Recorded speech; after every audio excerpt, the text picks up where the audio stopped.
안녕하세요. 오늘은 2023년 3월 1일 수요일 아침입니다. 네파교회와 놀스베이 교회를 섬기는 정선옥이라고 합니다. 기도드리고 오늘 교과 내용을 살펴보도록 하겠습니다. 기도하겠습니다. 하늘에 계신 저희들의 아버지, 저희들에게 우리의 마음 깊숙이 있는 한 감정에 대해서 다시 한번 생각할 수 있는 시간을 주셔서 감사합니다. 하나님께서 우리 마음속에 있는 탐심이라는 이 마음을 하나님 안에 온전히 내려놓는 시간 될 수 있게 하시고 또 깊이 생각하여서 우리가 이 어리석은 감정으로 인하여 무너지지 않을 수 있도록 아버지여 우리를 도와주시옵소서. 오늘 이 시간에도 주님께서 함께하여 주셔서 하나님께서 바라시고 원하시는 그 말씀의 원뜻을 밝게 깨달아서 이 땅에 살아갈 때에 넉넉한 그리스도인으로 살아갈 수 있도록 우리와 함께하여 주옵기를 거룩하신 예수님의 이름으로 기도드렸습니다. 아멘. 예, 감사합니다. 우리는 이번 주부터 2023년 제1기 그분이 오실 때까지 주인을 위해 관리하면서 제9과 탐심을 주의하라는 내용을 살펴보고 있습니다. 우리는 월요일에서 아간의 탐심을 살펴보았고 그리고 화요일에서는 유다의 탐심을 살펴보았습니다. 그리고 오늘은 초대 교회에서 탐심으로 인해 발생한 무서운 사건의 주인공인 아나니아와 삽비라에 대한 이야기를 살펴보도록 하겠습니다. 아나니아와 삽비라의 사건이 기록된 사도행전 5장의 분위기는 우리가 어떠했는지 한번 상상해 보면 좋겠습니다. 이때는 흥분의 때입니다. 얼마 전에 예수님께서 십자가에 돌아가셨을 때는 그를 따르는 무리들은 정말로 절망과 절망에 빠진 분위기였습니다. 그러나 예수님께서 부활하셨고 50일 이후에 오순절날 성령의 받음으로 말미암아 예루살렘의 분위기는 완전히 바뀌었습니다. 예수님의 부활에 대한 소문과 확신들이 뒤섞이고 제자들의 모습은 성령 충만함으로 변화되었고 그리고 그들이 행하는 기적들을 보라보면서 예루살렘에 살고 있는 사람들은 환호하기 시작하였습니다. 아마 이때는 바리새인과 사도개인들도 로마 당국들도 어찌해야 할 바를 알지 못했을 것입니다. 하루에 수천 명씩 회심하고 예수님을 개인의 구주로 영접하는 사건이 발생한 것입니다. 그리고 그들도 마가의 다락방에서 오순절에 성령을 받았던 것처럼 하나님의 성령을 받았습니다. 사도행전 4장 31절과 32절에 보면 빌기를 다음에 모인 곳이 진동하더니 무리가 다 성령이 충만하여 담대히 하나님의 말씀을 전하니라. 믿는 무리가 한 마음과 한 뜻이 되어 모든 물건을 서로 통용하고 자기의 재물을 조금이라도 자기의 것이라고 하는 이가 하나도 없더라.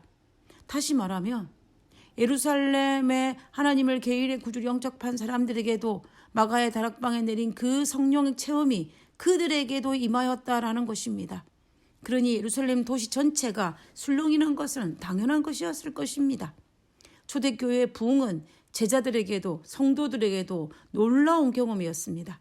그때에 성령의 감동과 부흥을 목격한 성도들 중에서 사도행전 4장 34절과 35절에 보면 그중 가난한 사람이 없으니 이는 밭과 집 있는 자는 팔아 그 판 것의 값을 가져다가 사도들 발 앞에 두매 그들이 각 사람의 필요를 따라 나누어 줌이라 라고 기록하고 있습니다.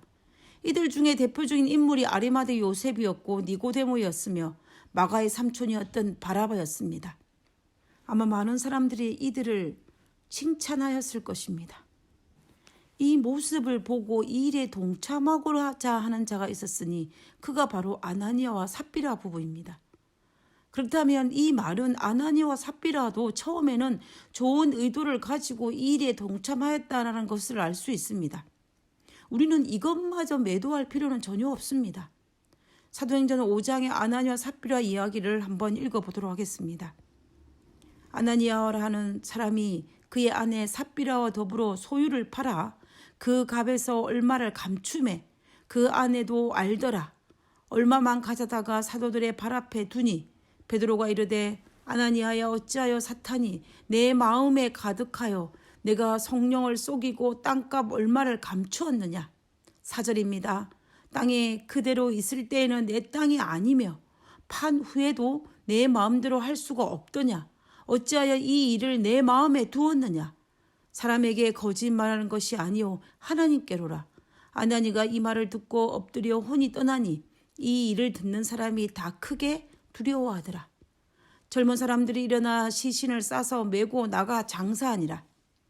7절입니다. 3시간쯤 지나 그의 아내가 그 일어난 일을 알지 못하고 들어오니 베드로가 이르되 그 땅 판값이 이것뿐이냐 내게 말하라 하니 이르되 예 이것뿐이라 하더라. 베드로가 이르되 너희가 어찌하여 꾀하여 주의 영을 시험하려 하느냐 보라 내 남편을 장사하고 오는 사람들의 발이 문 앞에 이르렀으니 또 너를 메어 나가리라 하니 곧 그가 베드로의 발 앞에 엎드러져 혼이 떠나는지라. 젊은 사람들이 들어와 죽은 것을 보고 메어다가 그의 남편 곁에 장사하니 11절 온 교회와 이 일을 듣는 사람들이 다 크게 두려워하니라. 아나니아와 삽비라는 처음에는 좋은 의도로 시작을 했지만 좋은 의도로 자기의 소유를 팔아 헌금을 하겠다라고 했지만 일단 팔아 그 돈을 눈으로 보니 자기 마음속에 있었던 탐욕의 정신이 머리를 들기 시작한 것입니다. 그러면 왜 그 탐욕의 정신이 머리를 들기 시작했을까요? 아마도 아나니아와 삽비라의 마음속에 있는 연약한 결함이 탐심이었을 가능성이 매우 큽니다. 그렇지만 성령의 충만함을 입었을 때는 어느 정도 자제할 수가 있었습니다. 마음속에 있었던 탐심이라는 악의 뿌리가 뿌리째 뽑힌 것이 아니고 또아리를 틀고 구석에 숨어 있었던 것입니다. 사도 바울이 아나니아를 책망할 때 4절에 이런 말을 했습니다. 어찌하여 이 일을 내 마음에 두었느냐. 어찌하여 탐심을 내 마음에 두었느냐라는 것입니다. 결국 탐심이라는 그 뿌리를 완전히 제거하지 않고 그 마음을 깊숙이 두었다라는 말입니다. 그렇기 때문에 유혹이 왔을 때에 숨어있던 탐심이라는 악의 뿌리가 스물스물 기어 올라왔고 마침내 유혹에 넘어지고 만 것입니다. 만약에 유혹의 힘보다 성령의 충만함이 컸다면 어떻게 되었을까요? 유혹의 힘을 이길 수 있었을 것입니다. 그러나 아나니아와 삽비라는 그 재물을 보자 완전히 제거하지 않고 두었던 탐심이 고개를 들었고 지금 당장 성령 충만함이 약해지자 영락없이 무너지고 말았던 것입니다. 아나니아와 삽비라는 탐욕의 감정을 이기지 못하여 성령을 슬프게 하였다. 그들은 그들의 약속을 후회하기 시작했고 곧이어 그리스도의 사업을 위하여 큰 일을 하려는 소망으로 그들의 마음을 뜨겁게 했던 그 아름다운 축복의 가마를 잃어버렸다라고 기록하고 있습니다. 그 결과는 참으로 비참했습니다. 아나니아와 삽비라는 죽었을 뿐만 아니라 부흥의 부흥을 거듭하여 들떠있던 초대교회 교인들에게 두려움과 불행의 역사를 경험하였습니다.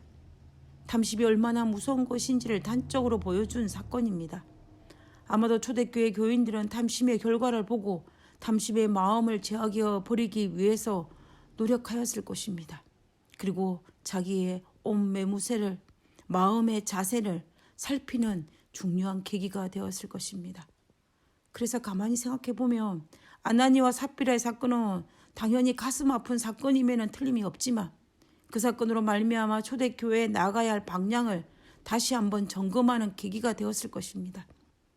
우리가 하나님의 자녀로서 어떻게 살아야 할 것인지를 깊이 생각하고 자신을 살피는 계기가 분명히 되었을 것입니다. 그뿐만 아니라 이 초대교회를 지켜보는 사람들도 초대교회에 대한 경외감을 가지고 두려운 마음으로 바라보았을 것입니다. 이 사건을 바라보는 우리들도 더욱더 나 자신을 살피며 내 마음 안에 두지 말아야 할 감정과 쓴뿌리, 악의 뿌리를 제거하기 위해서 하나님 앞에 부복하고 그 뿌리에 대해서 깊이 묵상하고 생각하는 시간을 가져야 합니다. 우리 모두가 결함이 있는 것처럼 우리 모두 마음 깊숙이 숨겨둔 악의 뿌리가 있을 것입니다. 이것들을 제거하지 못하면 언젠가는 옆구리의 가시가 될 수가 있습니다. 그러나 만약 이 악의 뿌리를 제거하지 못한다면 우리는 어떻게 해야 할까요? 악의 뿌리가 고개를 절대로 들지 못하도록 언제나 영성 충만함을 유지해야 할 것입니다. 우리는 이 일이 우리의 힘으로 할 수 없는 것을 압니다. 그래서 우리는 하나님 앞에 부복할 수밖에 없고 하나님 앞에 나는 죄인으로서이다. 나를 불쌍히 여겨 주시옵소서라고 기도할 수밖에 없습니다.